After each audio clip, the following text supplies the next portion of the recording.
우리가 잘 알듯이 기독교의 역사관, 기독교의 세계관은 직선적입니다. 시작이 있고 끝이 있다는 것이죠. 개인의 삶도 마찬가지로 시간의 유한성 속에 살아가게 됩니다. 태어날 때가 있지만 또 죽을 때가 있는 것입니다. 유한한 인생 가운데 살아가던 우리들에게 큰 변화가 있었습니다.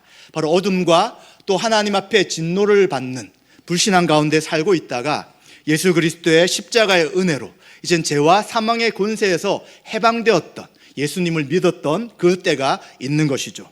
그래서 이제는 의미 없이 자기만을 위해서 또 유한한 시간을 방탕하며 살아가다가 이제는 이 유한한 시간에 의미를 가지고 주님을 위해 살게 된 것입니다. 이제 우리 성도들은 주 안에서 빛이 되었고 빛된 삶을 살아가게 됩니다. 어둠의 일을 버렸으며 하나님의 거룩하심을 본받으며 살아갑니다. 이런 삶을 살 때 성도는 유한한 인생을 살아가지만 의미 있는 삶을 살게 되는 것입니다. 이 의미 있는 삶을 살 수 있게 해주신 분이 누구입니까? 바로 예수 그리스도를 믿고 있는 우리 안에 계신 성령님이십니다. 따라서 오늘은 성령님으로 충만한 것이 무엇인가, 또 어떻게 성령 충만한 삶을 살 수 있는지를 생각하며 함께 은혜를 나누고자 합니다. 유한하지만 의미 있는 삶을 살아가기 위해 우리들에게는 지혜가 필요합니다. 지혜의 반대말은 지혜 없는 자인데, 성경은 우리에게 지혜 있게 살아가라, 지혜가 무엇인지를 알라라고 이야기해 주고 있습니다. 무엇이 지혜 있는 자의 삶입니까? 바로 우리가 어떻게 행하는지를 자세하게 주의하여 살피는 것이 지혜 있는 자의 삶이라고 말씀합니다. 성도는 아무 생각 없이 함부로 살아갈 수 없습니다. 세상의 어떤 풍조와 악한 영적 세력의 유혹을 경계하며 우리가 어떻게 살아가고 무엇을 결정하는지를 자세하게 살펴야 하는 것입니다. 또한 성도님들에게는 특별한 삶의 목적이 있습니다. 우리는 예수 그리스도를 믿기 전에는 대부분이 목적 없는 삶을 살았을 것입니다. 혹시 목적을 가지고 있을지라도 나 자신만을 위해서, 또 아니면 자신 속에 있는 탐욕을 위해 살아가는 시간을 가졌을 것입니다. 그러나 이제는 예수 그리스도를 믿고 삶의 목적이 바뀌었습니다. 바로 그리스도 앞에 날마다 나아가며 하나님께 영광을 돌리며 거룩한 백성으로서 제사장 나라로 살아가는 삶의 목적을 가지게 되었습니다. 구약의 제사장이 어떤 일을 했습니까? 죄진 이스라엘 백성들을 하나님 앞으로 이끌어서 이제 하나님과 그 사람 사이의 죄 문제를 해결할 수 있는 제사를 지낸 역할을 하였습니다. 마찬가지로 우리도 제사장 역할이라는 것은 믿지 않는 사람들, 그리고 하나님 앞에 그들이 갈 수 있도록 이끌어가며 또 우리가 세상 속에서 소금과 빛으로 살아가는 그러한 삶이 우리가 살아가는 이 땅에서 삶의 목적이 되는 것이죠. 이제 이러한 삶을 살아가게 된 것입니다. 이러한 삶을 살아가는 우리 한 사람 한 사람은 우리가 어떻게 살아가며 무엇을 결정하는지 자세하게 우리의 삶을 살펴야 되는 것입니다. 이것이 바로 지혜 있는 자의 삶이다라고 성경은 말씀해 주는 것입니다. 또한 우리의 인생을 자세하게 살피며 살아갈 뿐만 아니라 세월을 아끼라고 성경은 권면해 주고 있습니다. 왜 그렇습니까? 우리들에게는, 각자에게는 주어진 시간이 제한되어 있기 때문입니다. 각자에게 주신 시간을 어떻게 사용할 것인가, 각자에게 주어진 시간을 어떻게 활용할 것인가에 대해 우리는 생각해야 되는 것입니다. 이것은 일반적으로 시간을 잘 아끼는 것과는 다른 것입니다. 어떤 사람들은 굉장히 철저하게 시간을 사용합니다. 분을 넘어서 초 단위로 시간을 계획해서 한 1초도 낭비하지 않도록 열심히 살아갑니다. 그런데 이것은 자기만을 위해 살아가는 이기적 삶이라고 할 수 있습니다. 탐욕 가운데 세상에서 어떤 것들을 얻기 위해 열심히 살아갑니다. 그러나 그러한 인생의 마지막은 허무함이며, 이렇게 열심히 살았지만 내가 인생에서 이룬 것이 별로 없다라고 생각하며 인생에 대한 후회를 가지게 되는 것이 일반적인 열심히 사는 삶의 끝이라고 할 수 있습니다. 그러나 우리는 그렇지 않습니다. 우리는 우리 자신을 위해 살아가는 것이 아니라 주님이 우리에게 새로운 인생을 주시고 새로운 삶의 목적을 주셨기 때문에 그 목적을 향해 믿음의 삶을 살아가는 것이죠. 또한 지금은 악한 때입니다. 하나된 거룩한 백성인 교회로 살지 못하도록 미혹하는 영이 우리를 미혹하고 있는 것이죠. 그렇기 때문에 우리는 세상을 살아갈 때 주의해야 되는 것이며 또 세월을 아껴야 된다고 말씀하는 것입니다. 이렇게 세월을 아끼며 살아가고 또 우리 인생을 자세하게 살필 때 우리는 주의 뜻이 무엇인지 이해해야 합니다. 주의 뜻을 바르게 이해한다면 그 주의 뜻에 순종하며 살아갈 수 있는 것입니다. 그런데 만약 성도임에도 불구하고 주의 뜻에 관심이 없거나 알지 못한다면, 그리고 함부로 행한다면 세월을 허비한 자로 살아가는 어리석은 삶을 사는 것입니다. 우리는 하나님의 구원의 경륜, 하나님 어떻게 이 세상을 구원하시고자 하는지 그 구원의 계획을 이해해야 합니다. 그리고 또한 주님이 머리 대신 교회와 또 이제 그 지체가 되고 한 몸 된 교회로서 살아가는 교회가 어떠한지를 우리는 하나씩 알고 배워가야 합니다. 바로 에베소서 1장부터 3장까지 이러한 말씀을 계속해서 하였습니다. 또 우리는 개인적으로 존재하는 사람들이 아니라 교회로 존재합니다. 개별적으로 사는 것이 아니라 두 사람이 하나가 되어서 교회로 살아가게 되는 것입니다. 그래서 우리는 교회가 어떠한 삶을 살아가는 것인지, 또 주의 뜻이 무엇인지 날마다 마음을 새롭게 하며 새 사람을 입으며 주의 뜻을 분별하는 것이 무엇인지를 에베소서 4장 22절부터 24절까지 말씀을 통해서 또 우리는 살펴보았습니다. 이제 모든 것이 계시된 성경 말씀을 통해 또 성경을 통해서 역사하시는 성령님의 인도하심 가운데 우리는 주님의 뜻을 이해하고 알고 그 뜻에 순종할 수 있습니다. 아마 다들 경험하신 것처럼 처음에는 몇 가지의 일들을 선택할 때 굉장히 어렵습니다. 왜냐하면 아직도 여전히 자기 욕심이 있기 때문입니다. 이것을 하면 이게 걸리고 이것을 하면 이게 걸리고 해서 하나를 선택하기 굉장히 어렵습니다. 그러나 우리가 이제 성령을 의지하며 말씀에 의지해서 결정해 나가는 훈련을 하다 보면 나중에는 정말 너무 헷갈릴 수 있는 문제이지만 그것을 잘 결정하고, 결국 결정하는 목적은 나의 어떤 유익이 아닌 하나님의 영광, 하나님의 뜻을 위해 결정하며 순종하게 되는 것입니다.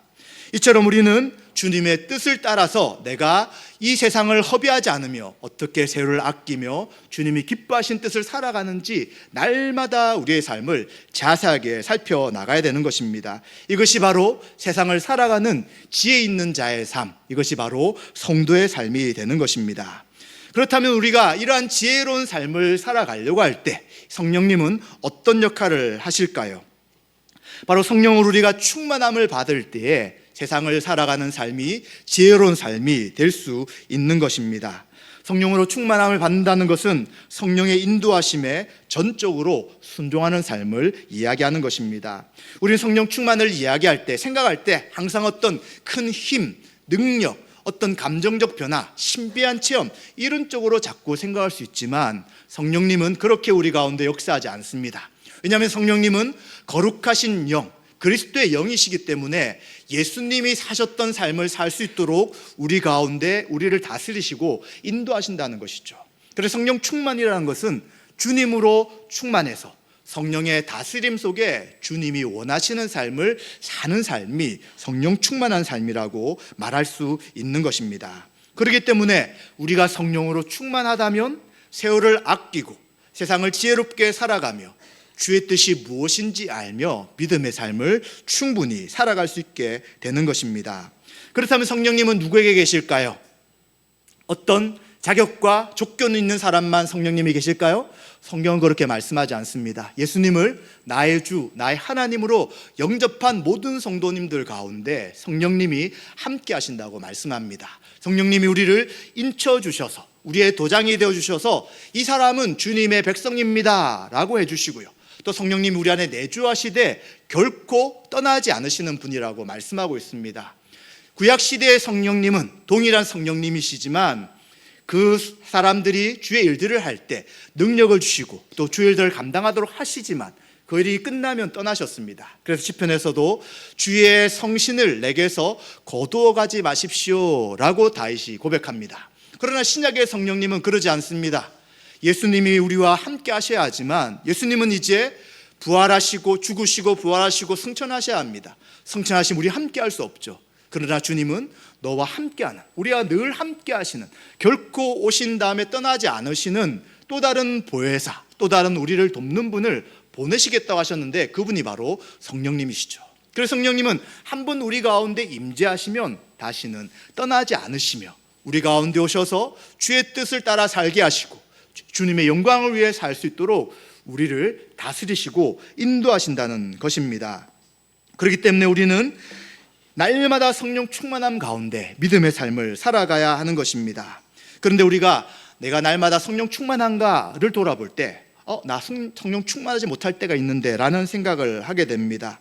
왜냐하면 아직 우리가 완전하지 않기 때문입니다. 아직도 이 땅 가운데 살아가며 죄의 유혹을 받을 수 있고 그리고 죄를 지을 가능성도 있으며 그리고 사단이 또 우리를 유혹하는 그 여러 가지 삶 속에서 성령 충만, 성령의 다스림이 아니라 내가 원하는 것을 결정하며 살아갈 수도 있습니다. 그러나 우리는 분명히 기억할 것은 이 물 안에 계신 성령님은 우리를 다스리고 우리를 인도하시기 원하시기 때문에 우리가 그 모든 것들을 주님 앞에 맡기고 의지하고 죄를 지을 때 즉시 회개한다면 또다시 성령님이 우리를 다스리시며 인도한다는 것입니다. 그래서 우리에게 필요한 것은 다른 어떤 것이 아니라 바로 믿음입니다. 믿음을 통해서 우리 가운데 계신 성령님이 우리를 다스리도록 우리가 의지하는 것들을 맡기고 그리고 이제는 그 은혜를 받으며 주의 말씀에 의지하며 살아가는 것이 바로 성령 충만을 받을 수 있는 믿음이라는 것을 기억해야 될 것입니다. 우리는 이미 성령의 충만함을 받은 성도님들입니다. 믿고 믿음으로 성령의 인도하심에 순종해 나갈 때에 주님이 기뻐하시며 주님이 원하시는 지혜로운 삶을 살 수 있게 되는 것입니다. 또한 성경은 성령 충만함과 대조해서 술 취하지 말라라는 말씀을 하고 있습니다. 술 취한다는 것은 방탕한 것의 대표적인 형태가 되는 것입니다. 방탕하다는 것이 무엇입니까? 하나님 우리에게 주신 시간, 우리에게 주신 삶의 목적과 의미가 있는데 그것을 내팽개치고 나 자신만을 위하여 나 욕망만을 위하여 살아가는 것을 말하는 것입니다. 재물과 세속적 쾌락을 추구하며 탐욕의 삶을 살아가며 우리에게 주신 귀한 시간을 허비하며 낭비하는 것이죠. 결국 이것이 방탕한 삶이 되는 것입니다.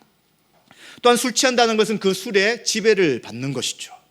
술에 임박혀서 술에 지배를 받으며 그때는 감정적으로 어렵고 힘든 것을 다 잊어버리지만 일어나 보면 아무것도 기억할 수 없고 또 똑같은 삶을 살아가지만 그것을 벗어날 수 없는 삶이 술 취하며 살아가는 삶입니다.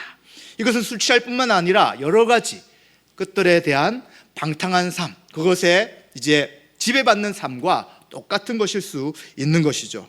그런데 이제는 그것을 하지 말고 성령 충만을 받으라 라고 말씀하고 있습니다. 성령 충만을 받을 때 우리는 정신을 똑바로 차리면서 주님이 기뻐하시는 뜻대로 살아가게 되는 것입니다. 지금 이 상황에서 내가 무엇을 해야 하는지, 무엇을 해야 하지 않은지, 주님의 뜻이 무엇인지 자세히 살피면서 주님의 인도하심을 받는 삶이 성령 충만한 삶이라는 것을 기억해야 될 것입니다.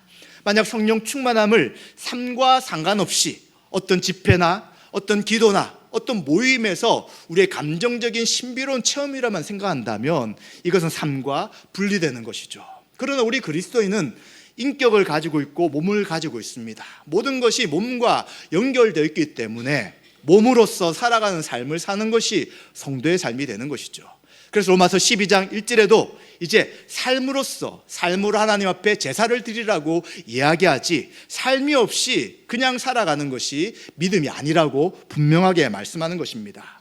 그래서 우리는 성령 충만하다면 이것이 감정적인 어떤 충만함만 있는 것이 아니라 삶에서 세상을 지혜롭게 살아가며 주님의 뜻을 분별하며 순종하며 이 세월을 아끼며 믿음으로 살아가는 것이 성령 충만한 삶인 것을 우리는 기억해야 되는 것입니다. 그렇다면 어떻게 성령 충만함을 받아서 지혜롭게 살 수 있습니까? 우리가 어떻게 날마다 성령 충만할 수 있을까요? 그것은 바로 이 성령 충만하다는 것은 바로 성령님이 우리를 다스리는 것이기 때문에 이 다스림은 그리스도로 다스리며 그리스도를 닮아가는 삶과 똑같은 것입니다. 어떻게 우리 가운데 그리스도가 다스리며 그리스도 우리를 인도하십니까? 그것은 바로 기록된 하나님 말씀으로 가능한 것입니다. 하나님 말씀으로 충만한 것이 성령으로 충만한 것이고요. 하나님 말씀으로 충만할 때 우리는 주님이 기뻐하시는 삶을 살아가게 되고요. 세상의 것과 주님이 원하신 것을 분별하며 믿음으로 지혜롭게 살아갈 수 있다는 것입니다. 또한 성경의 저자는 바로 성령님이십니다.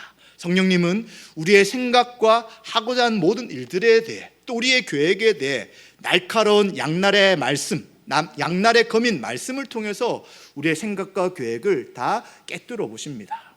내 욕심과 내 뜻대로 살려고 할 때 말씀을 묵상하면 성령 하나님은 그 말씀의 역사하심으로 하나님의 뜻이 무엇이며 우리가 결정한 것이 왜 잘못된 것인지를 알게 하시는 것이죠. 그래서 우리는 성령 충만할 때 다른 어떤 것이 아니라 말씀으로 충만해 있어야 되는 것이고요, 그 말씀을 의지하며 기도하며 우리의 죄를 자백하고 또 성령의 도움을 구하면 우리는 날마다 성령의 인도하심 가운데 살아갈 수 있다는 것입니다.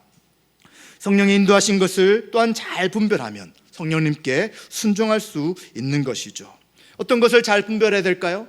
이 일이 사랑으로 하는 것인가 사랑이 아닌가를 먼저 생각해야 합니다.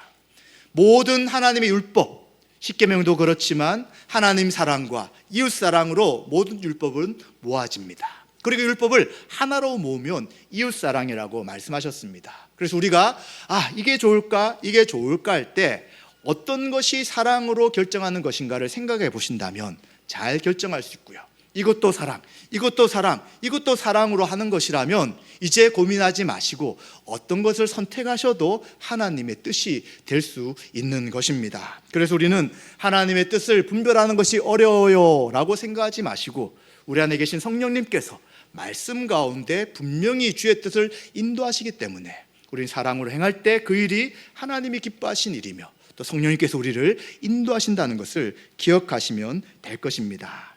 그래서 우리는 이러한 믿음의 결정들을 하나씩 해나갈 때에 나중에는 그 결정이 굉장히 빨라지고 분명해지며 흔들리지 않게 되는 것이고요, 결국은 성령의 열매를 맺어가게 될 것입니다.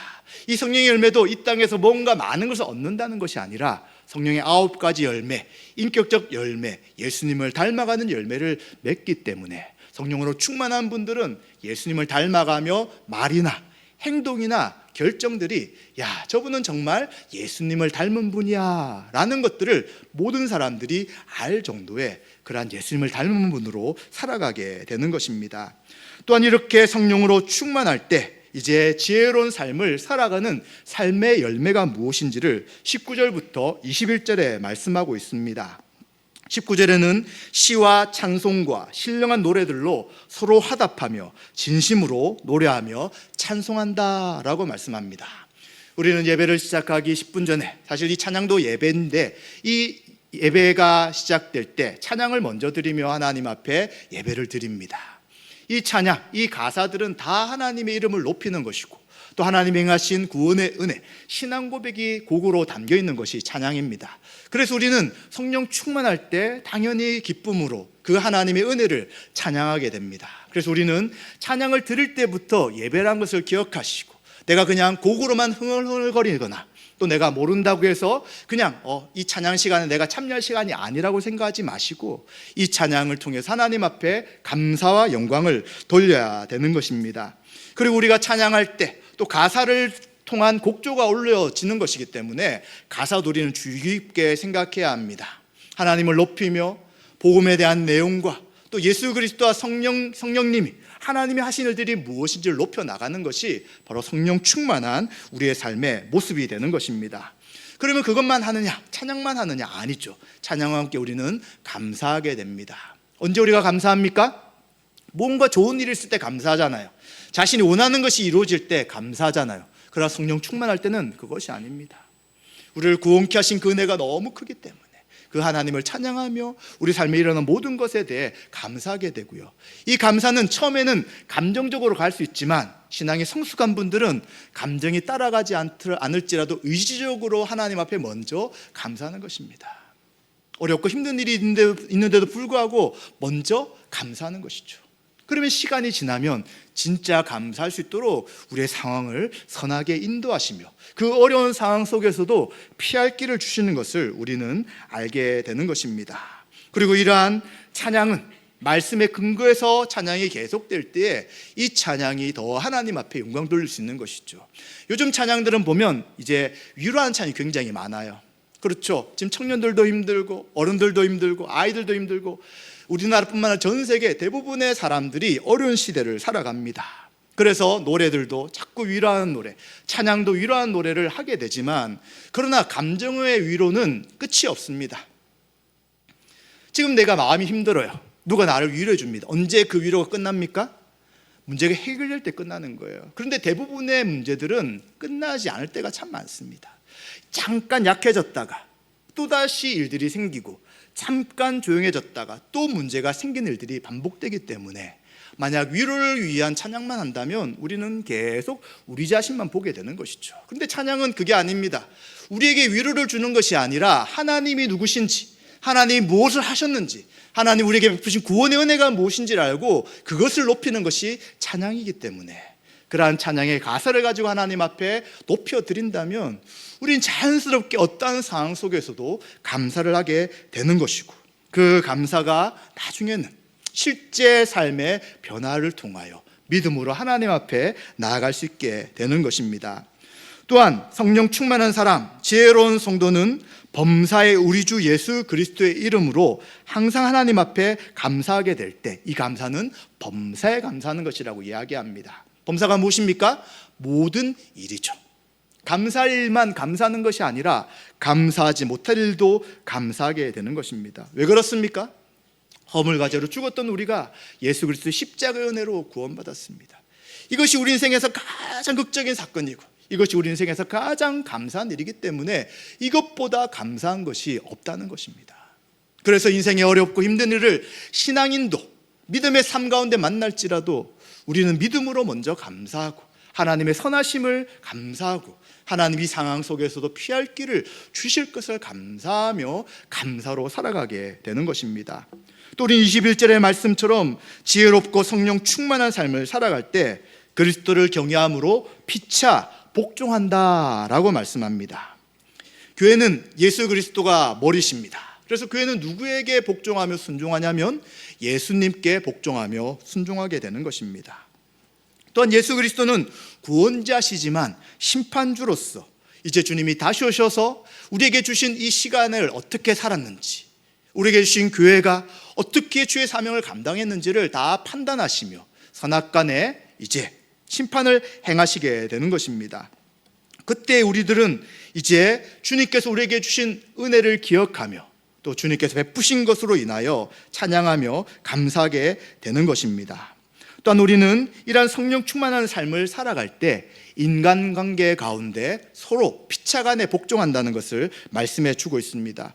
주님은 당연히 우리의 주인이시니까 복종하지만 성도들 간에 또 여러 가지 인간관계 속에서 피차 복종하게 된다고 이야기해 주는 것입니다. 그래서 5장 22절 33절에는 아내와 남편의 관계에서 피차 복종합니다. 당시 로마 사회에서는 여자들, 아내들은 그냥 물건으로 취급되고 남편이 그 모든 권리를 행하는 그러한 시대였습니다. 그래서 이 에베소서에 있는 말씀처럼 남편이 아내를 사랑하라는 이야기, 그리고 내 몸처럼 사랑하라는 이런 이야기가 굉장히 생소하고 그 시대 가치관과는 아무 관계가 없는 말씀입니다. 그러나 예수 그리스도를 믿고 성령으로 충만한 성도는 서로 복종하며 서로 사랑할 것을 요청하고 있는 것입니다. 내가 높다 이야기할 것이 아니라 피차 복종하는 삶이 성령 충만한 삶인 것이죠.